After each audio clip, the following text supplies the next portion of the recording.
Hey everybody, welcome back as we continue in our garage devotions. Right now we're going through the book of Luke, and tonight we're going to look at chapter 6, verses 12 through 26, which I titled On the Job Discipleship. I'm sure that many of you remember getting a job for the first time and having to learn everything as you went. Right from the beginning, maybe you were thrown into the mix and had no idea what you're doing.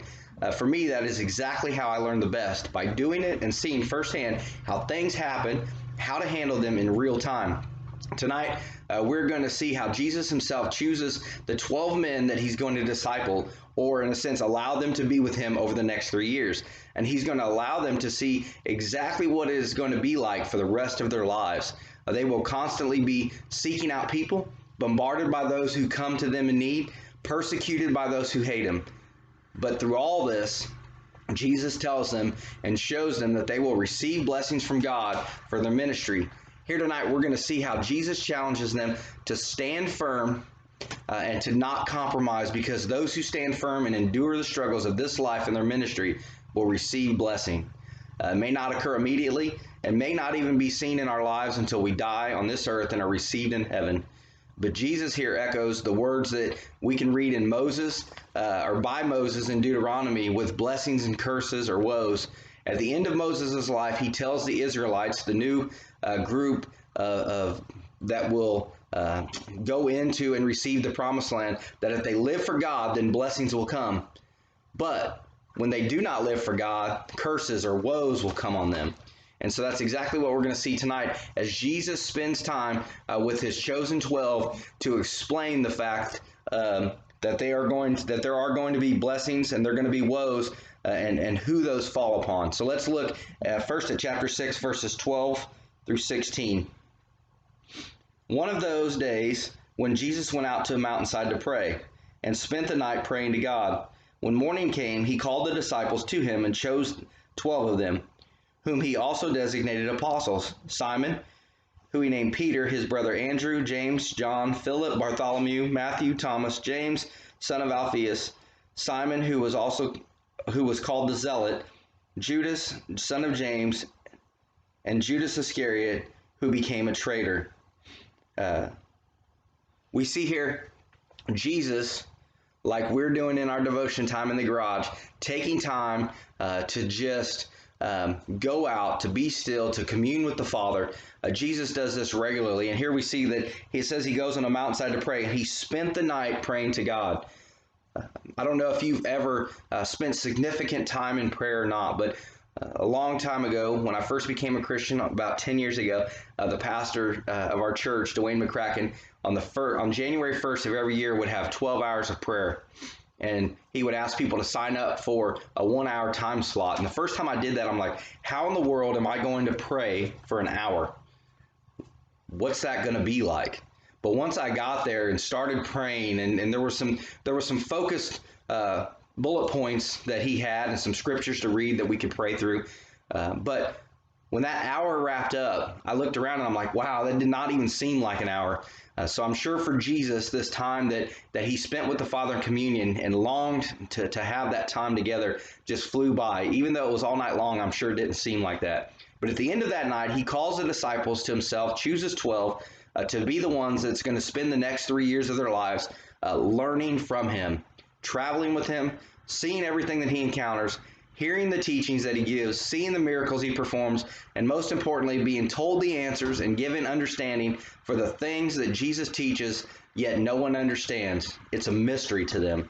Jesus always shows them why, while he is showing and telling everyone else, then pulls these guys aside to explain further the meaning and purpose of what happened.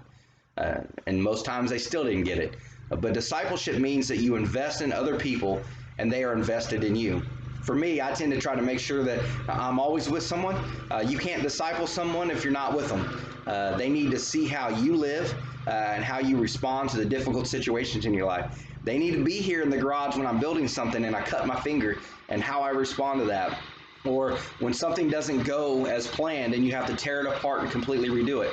Or say you're in the grocery store. They need to know what it means for a godly man or family, and how we respond to a 4-year-old child of ours that is just losing their mind in the grocery store aisle. How do you respond to those things?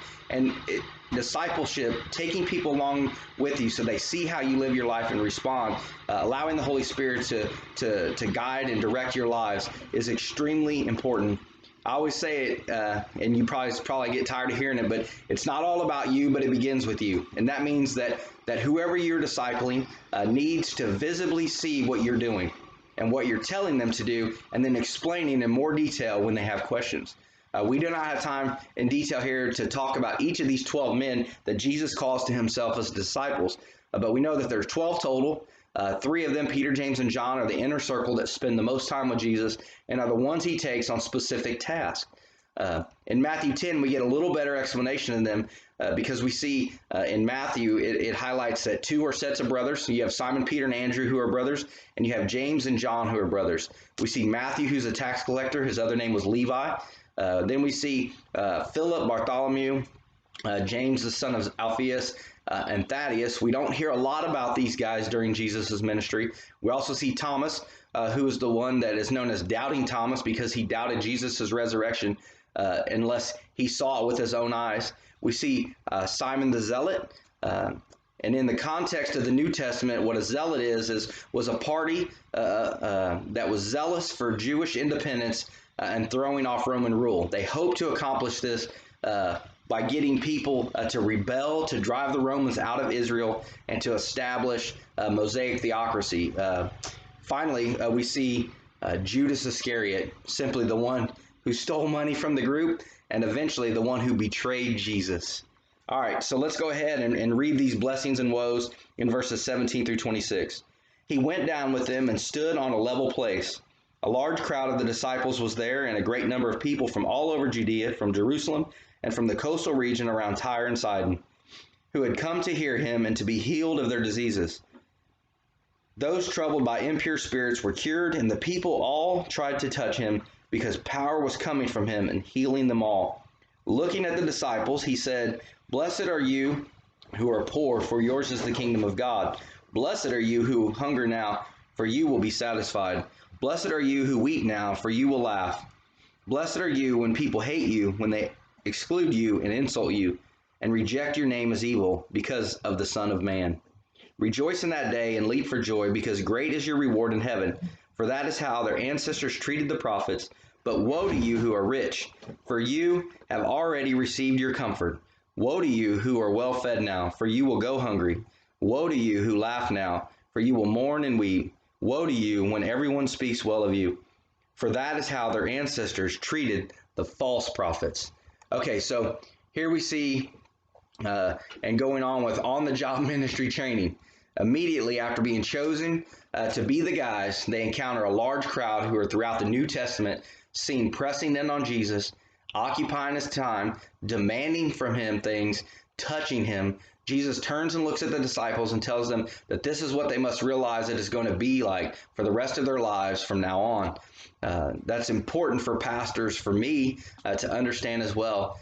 I hear all the time from pastors and teachers, even at seminary, that how we need to guard our personal time and seek to set aside time away from ministry, take specific days off of work for ourselves.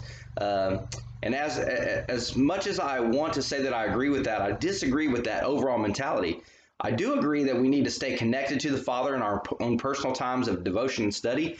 But we also need to make sure that our first ministry is our family. But it's all ministry, right? Our lives as pastors and shepherds is a life that if done with passion and full commitment, is one that is consistently a life that faces demands of others. Jesus here tells them that this will bring with it a reward, maybe not an earthly one, but one in the kingdom of God. And that is what truly matters. We're to rejoice for our reward in heaven, and it is a great reward. But for those who seek their reward and recognition here and now, they will not find that same reward in the life to come. Jesus uses these blessings and woes to highlight the differences between prophets and false prophets, or we can say teachers and false teachers, and dare I even say pastors and false pastors. If you're seeking money, power, and satisfaction, if you're seeking anything other than Jesus Christ, then that is what you will get. But you will not get Jesus Christ, nor any of the blessings that he offers, including salvation and eternal life.